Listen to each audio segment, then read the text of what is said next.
Ubak Brightstar wel mar benyang mentaka sengi pok ki yang dor bar thawain. Ulawan raya ki kato kal ni telikimat ki baya debat ke roy kapar. Ubak Brightstar ula ong ruba. Umdai ubala expert bahas pangkata ke flyover Hynrei huang bangangai. Baki don kato kal ni teliki Jaka pok kenong bak Shalong. Baya ke flyover ki laban Shna. Ula ong ruba na kementaka GGM scheme ke Jal Jeevan Mission. Hapok ke konstituensi ke jong u. Katkum ke report jong ke sitarik benai Oktober arjar pulai. Empat trekam kata ke GGM scheme bat kalong zero progress. Katkum ke day ke tarik. At the very outset, I would like to thank the Deputy Speaker for allowing me to participate in the budget discussion. Though due to paucity of time, I'll try to be as brief as possible.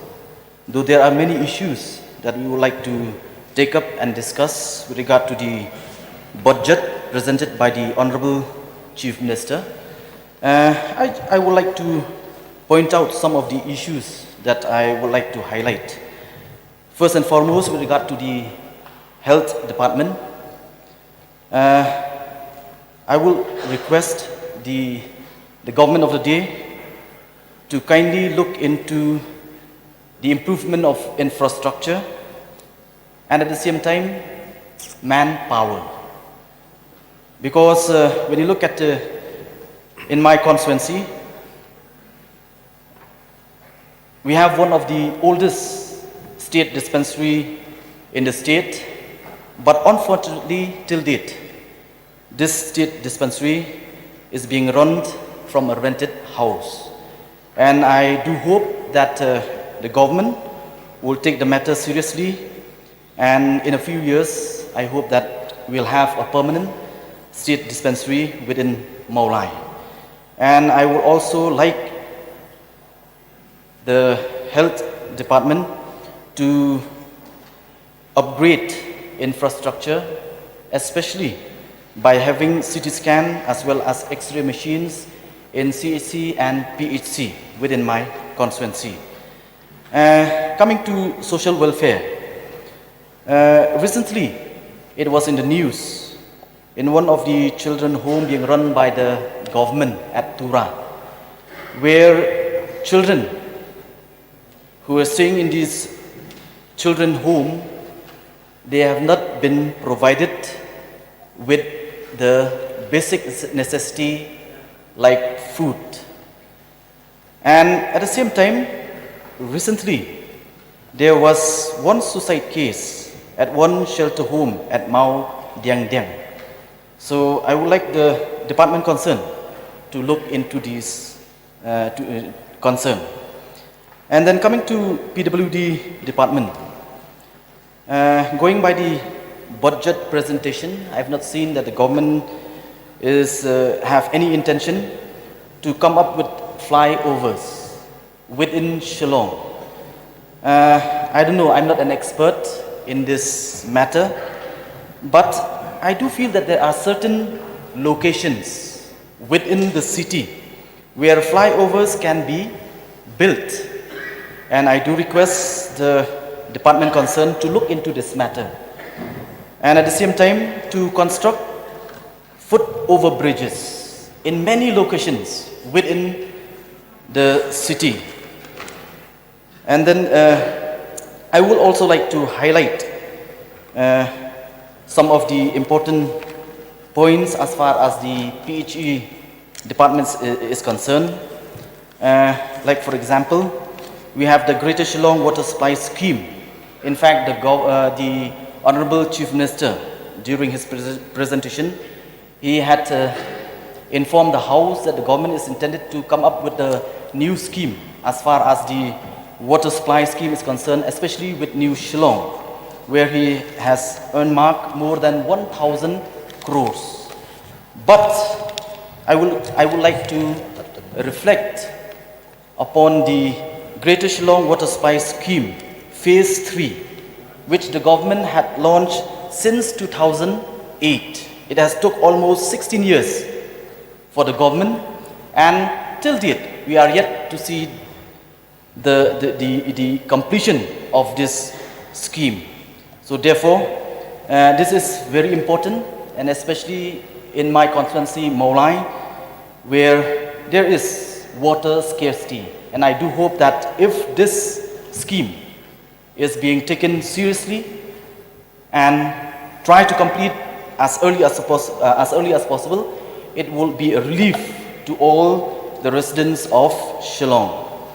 And I would also like to highlight, in fact, on that, in one of these days, one of these sessions, the honorable member from Umsning had taken up a resolution with regards to the implementation of Jal Jeevan Mission. As we are all aware that Jal Jeevan Mission is a mega project or a mega scheme that has been launched by the government of India, where the government of India has earmarked almost 360,000 crores. But then, when you look at the implementation of the... Member, please try to wind up. Yes, sir. Jal Jeevan scheme, it has been snail pace, especially when it comes to my constituency. And I really took a strong exception because the PHE minister on that day, while replying to the resolution and to some of the issues that has been brought by the honorable member, where he said that me as local MLA have been sidelined by the PHE minister, where he said that I have not come forward. But in fact, I would like to inform and take this opportunity that as a local MLA, I was very much concerned with regards to the proper implementation of the Jal Jeevan Mission within the state, and I have went on the on-the-spot inspection of the implementation of this scheme within my constituency on 1st of October, where the department concerned have submitted the report. And sad to say that on this report, many of these projects under Jal Jeevan Mission in Maulai, the progress of work as of 1st of October, it is still zero progress. That is the reality. Unfortunately, when the PHE minister called for a meeting through his... Kindly wind up. He had sent a notice on the 27th of October, where the honorable minister had desires to hold a meeting on the 1st of October in his office to discuss matter relating to water supply issues in Maulai. I was left out of this meeting, though I was the one asking PHE officials to convene for a meeting of all stakeholders. So therefore, though I have so many to say, but because of paucity of time, I would like to resume my seat and do hope that the government henceforth will take all MLAs, local representatives into consideration while dealing with any schemes within the constituency. Thank you. I'll be raising issues, drawing the attention of the government, pertaining to very important, crucial issues confronting the state and all of us, Mr. Deputy Speaker, sir.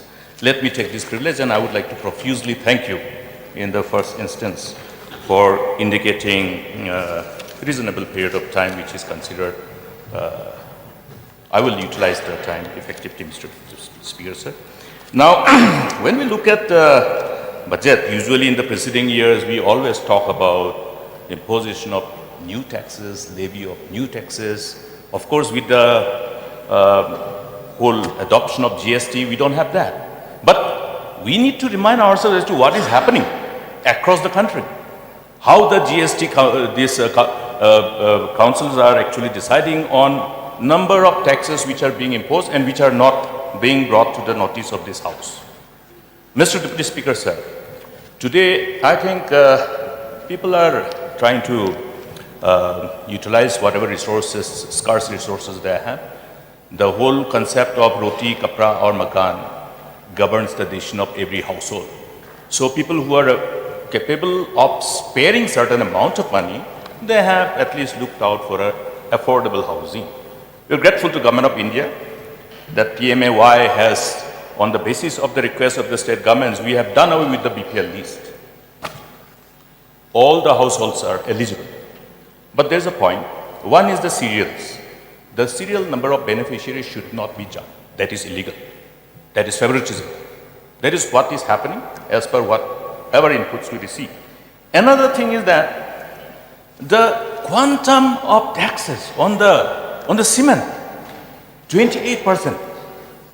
Every poor family who are yet to have respectable dwelling houses will be investing for having a respectable dwelling house?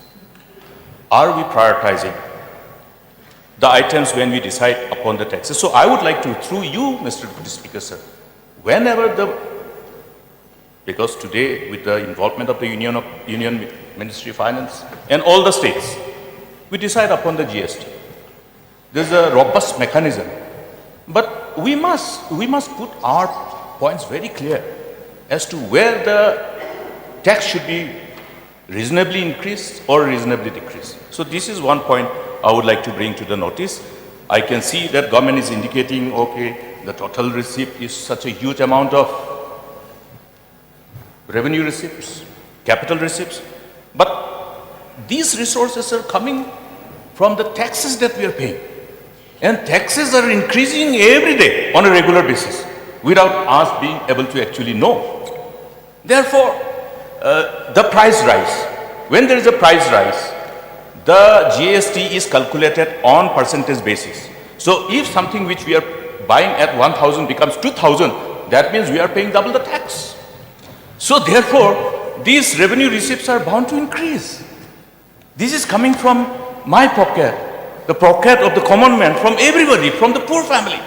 So therefore, to indicate that, okay, we have been efficient in really realizing the revenue and therefore our revenue receipts, capital receipts are increasing exponentially is at the cost of the taxes that we are paying. We are made to. Therefore, it is our job to protect and defend the common man. I would urge the government to be really seized of this issue and at least put our foot down when taxes are being discussed. Then another part, Mr. Deputy Speaker, sir, crucial important infrastructures which we have embarked upon.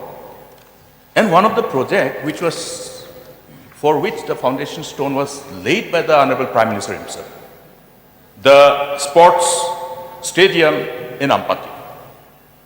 It's a dishonor to the office of the Honorable Prime Minister not to complete the project.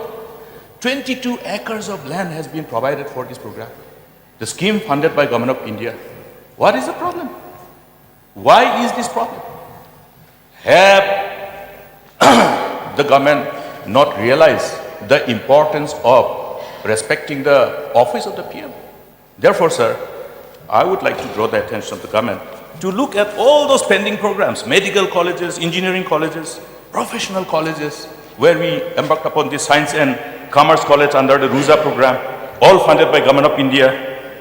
Also, operationalize the state university, which the government has proposed to amend in terms of the name, from technical university to university, so that our colleges have the privilege of affiliating to our own university, our own baby. So, Mr. Deputy Speaker, sir, I hope the government will take cognizance of this issue. Look at the number of students who are compelled to pursue their education outside the state, and even within the state in private universities, self-financed private universities. Expenditure being incurred to pursue all the higher educations are becoming higher and higher. Therefore, state has to, at least in terms of few courses, professional courses, commerce and science, B.Ed, all these things should be within the government's institutions. Mr. Deputy Speaker, sir, another important thing we discussed about Meghalaya Integrated Transport Program. This program was considered based on various other factors. Number one, which revolves around Human Development Index.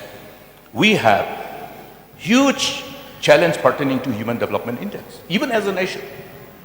Therefore, these collective factors determining our Human Development Index was taken into consideration. Therefore, access to healthcare for the mother and the children, for the vulnerable groups, including the empowerment of women, economic empowerment. I remember when we had a meeting, the officer from World Bank was in charge of the whole Asia in respect of transport, had a beautiful, exhaustive meeting. And the first point that was the prevailing factor was the economic empowerment of women. They were really amazed that yes, state government has embarked upon one aspect of empowering the women. And also the MHIs, the health, universal coverage of your insurance for health. Therefore, some of the important interventions which are beyond the road and also the road, I would like to suggest, Mr. Deputy Speaker, sir, which is crucial for the people of Garo Hills. In 2014, I remember on the that was on the 22nd of September, when we had a massive flood. The road towards Tura was completely dislocated, ratio to Tura. So there is an alternative, Honorable Deputy Speaker, sir, which goes through your constituency, from Gabal to your Resu. This is an alternative road which should be taken up under MIT. We already have gone through this whole problem of getting our transport dislocated in as far as the national highway connecting Paikan to Tura is concerned. So this alternative, including that road which we just referred to during the question hour, that road which navigates through the boundary of Meghalaya, connecting Damra and Mendipathar. This should be taken up. And another road which was considered very important, we had the railway station in Mendipathar. Let these trucks which are navigating through Rongjeng Dainadubi Road be facilitated to come to the Mendipathar railway station. That will help us in multiple ways. The amplification in economic growth will be probably difficult to quantify. So I would like to urge upon the government to take note of this crucial infrastructure, utilize this resource which is available now. And another thing, Mr. Deputy Speaker, sir, I am perturbed to see how the intent of the government is to more than double the income of the farmers. But at the end of the day, what is the reality? The reality is, last year, how much was the price of the turmeric? I have not ever come across that these are called high-valued crops. What was the price of the turmeric? What is the price of the betel nut? I would like to bring to the notice of this government that there was an order issued by the Deputy Commissioner on the 4th of January 2024. The letter is self-explanatory. The letter talks about regarding illegal importation of high-quality dried betel nut, supari, from Bangladesh through different networks, through international border. Therefore, the Deputy Commissioner, Resu Belpara, North Garo Hills, have ordered an inquiry, whereby additional district magistrate Nipun Hajong was entrusted with the inquiry. But what has happened? This notification was issued, then subsequently another order was issued by the Deputy Commissioner. This is on 5th January. This is again pertaining to the transportation of coal, which is completely in deviation of the legal procedure. Therefore,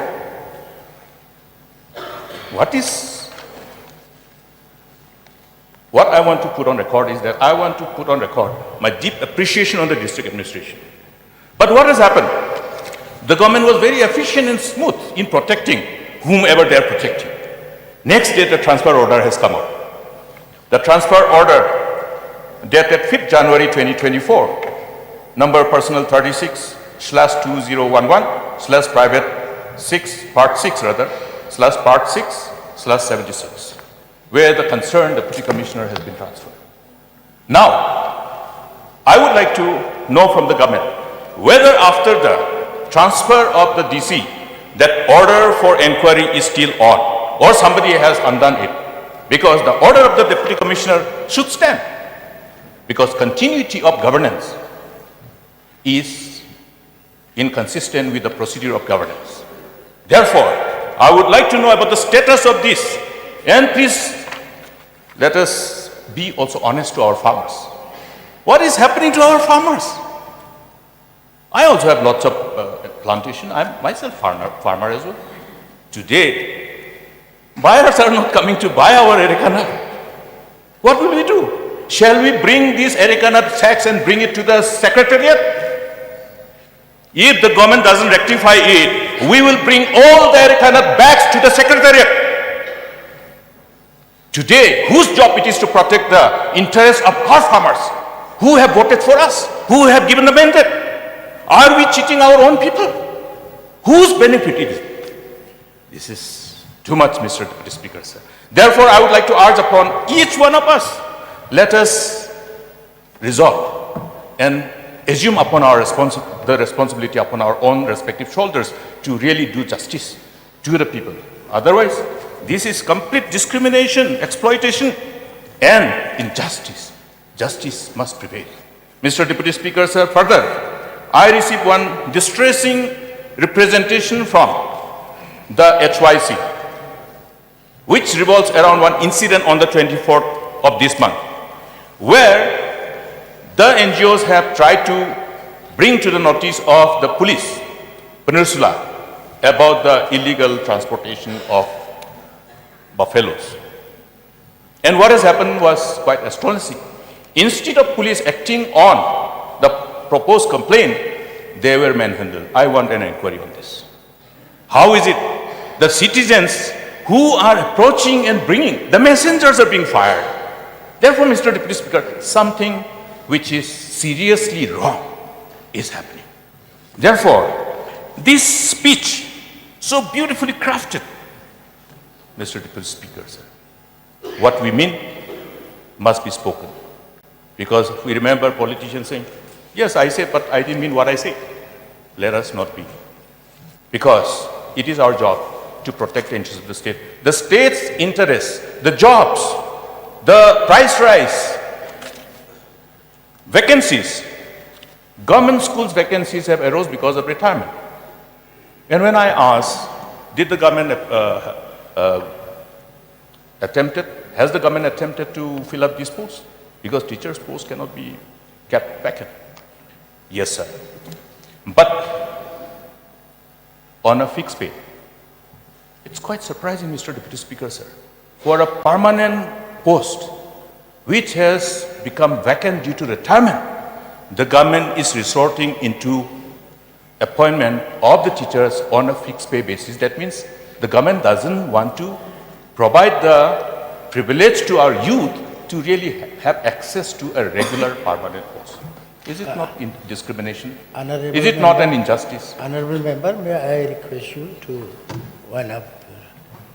I will go by your ruling, Mr. Speaker, sir. But I would like to urge upon the government to take cognizance of too many irregularities. Where is the space for us to actually bring to the notice of the government? Therefore, we would like that session should be longer. It helps all the ministers. It helps the government to really know what exactly is happening. So with these few words, Mr. Deputy Speaker, sir, I would like to urge upon the government to ensure that this inquiry report, which has been ordered by the Deputy Commissioner, is looked into. And since this illegality does not confine within the boundaries of the state, it must be given to central agencies for the benefit of our farmers, not just the benefit, to protect the interests of our farmers, our people who have really struck hard to really have these scarce sources of income. You have plenty of farmers. I have plenty of farmers. Our farmers have taken areca nut plantation as one of the main means of income. So I hope that we will all take cognizance of this serious deprivation of our farmers and resultant reduction of income of our farmers. With these few words, Mr. Deputy Speaker, sir, I hope the government will take cognizance of these points and do what is necessary as per law. Thank you, Mr. Deputy. Thank you. Thank you, Mr. Speaker, sir. First and foremost, I'd like to appreciate our Honorable Chief Minister for presenting such a beautiful budget, which has increased drastically since 2018 into this very year. The budget this year has been earmarked for 27,072 crores, wherein revenue expenditure 19,653 crores and capital expenditure of 7,418 crores. So because of paucity of time, I'll just go through certain points. First, I'll start with healthcare. And Honorable Chief Minister has allocated 1,970 crores for 2024-25.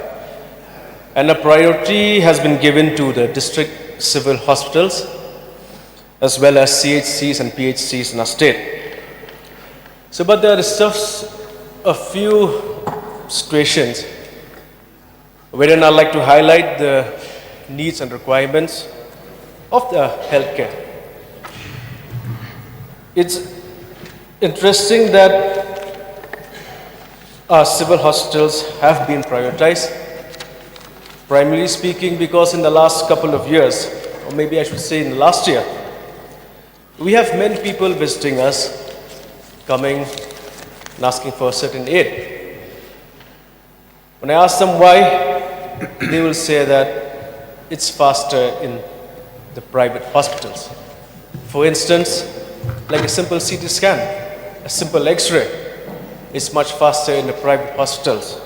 So, seeing with this budget allocation, I am quite happy.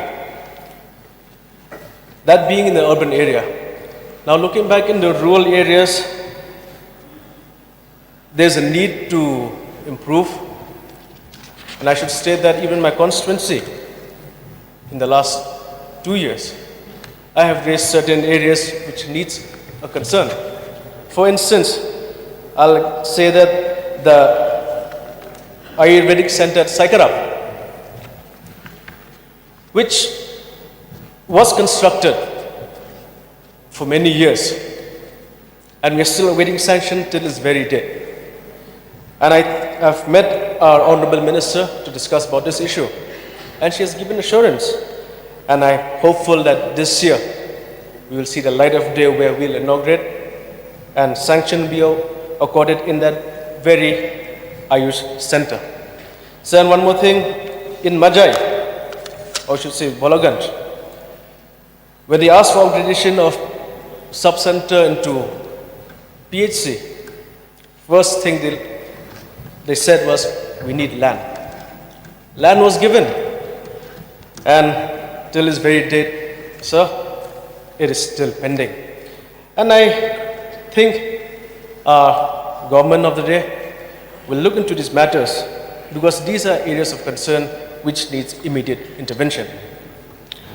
Now going with regional connectivity and border trade, our Honorable CM has stated that we have 7 LCS and 5 border huts. See, these border trades, these border areas, they generate a huge economy to the state as a whole. And I'm very thankful that new LCS has been proposed, and remaining 16 border huts are still pending with the government of India. And out of this, I think one is there in my constituency, which is at Hat Thangsngi in Umnyutmar. So I feel that not just LCS which is required, even the roads towards these border trades are a necessity. There's a proposal for the national highway from Umtangar till Bolaganj, and it's still pending with the government of India. And I think that if the government can pursue that, maybe we can see that this project is given and the requirement is settled with. And to boost the border trade, I think the government should also consider setting up of the ICP in Shela, which will help boost the economy so we can export not just minerals, we can export fruits, betel nut, spices and vegetables. So this will help boost the local economy and help the farmers in our very state.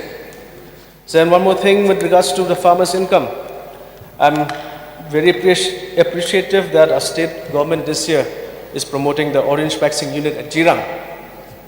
So this will help promote our farmers who are cultivating oranges, and I'm very happy that last year, with the help of our Honorable Minister, we could export around 2 tons of oranges from Maupu village in Dubai and in Bangalore. So this is a great help with the farmers as a whole.